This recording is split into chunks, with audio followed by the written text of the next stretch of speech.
Peter, we are very pleased to have you here at the INAI to make your exposition, and I would like to ask you two things. First one, it's how transparency help to the new democracies to be consolidated.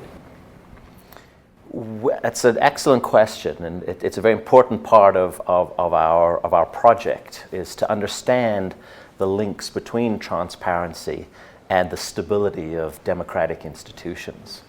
And what we have done is we have developed a way of measuring transparency, and we rely on essentially the willingness of governments to provide information about economic policy and economic outcomes. And it's interesting that some countries, for some years, for some variables, some policies, provide that information sometimes, and sometimes they don't. And it's in those cases where the data is missing, gives us a little clue as to how transparent that society or that government is choosing to be. And using a statistical method, we make use of this missingness of the data to then develop a metric, a measure that we can use to compare across countries and across time as to how transparent they are. Once we have this measure, we can then simply compare countries, and we can see what happens to new democracies.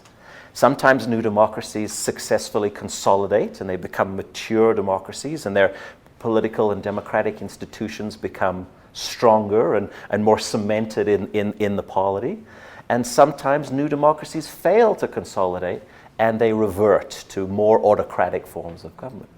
One of our key findings is that it is those new democracies who've been successful at developing more transparency, that have been successful at developing ways of making information available.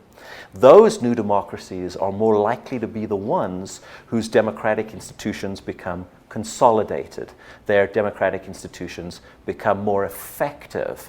Things like elections and courts and the other sorts of elements of democratic societies, free press and so on, all of those become more effective at maintaining accountability, making sure that governments are responsive to the needs of the people.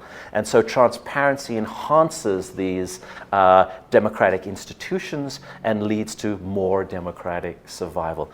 In those cases where transparency fails to emerge, especially in new democracies, those countries have a much harder time consolidating their institutions, and we're much more likely to see a autocratic reversal, those countries becoming less democratic over time. The conditions that Robert Dahl speaks in terms of his Polish. That's exactly right. And the other question, Peter, is how transparency helped to avoid the volatility of the investment, because Indeed. Apparently in your thesis there are relationships also between transparency and economic performance. Indeed. And transparency and democratic stability. That's right. Well, we are, of course, very interested in political stability, but political stability has to go hand in hand with economic performance. If the economy fails to perform, political stability is often very difficult to achieve. So what we did is we took a look at investment overall, and then fixed investment in particular, where fixed investment is firms and plant and machinery and all of the things that are needed to produce goods and services in an economy. And what we found is that if you divide societies up into how transparent they are, from a low transparency environments to high transparency environments, we find, almost not surprisingly, but now for the first time systematically, that indeed the more transparent that you are, the more investment you're likely to receive. In particular, the more fixed investment this economy is likely to experience. And the greater is the investment, the greater is the economic performance, the economic output of the economy, the better does the economy function. But fixed investment, the level of fixed investment is one part of the story. there is nothing that I think an investor hates more than uncertainty, than variability in the economic environment.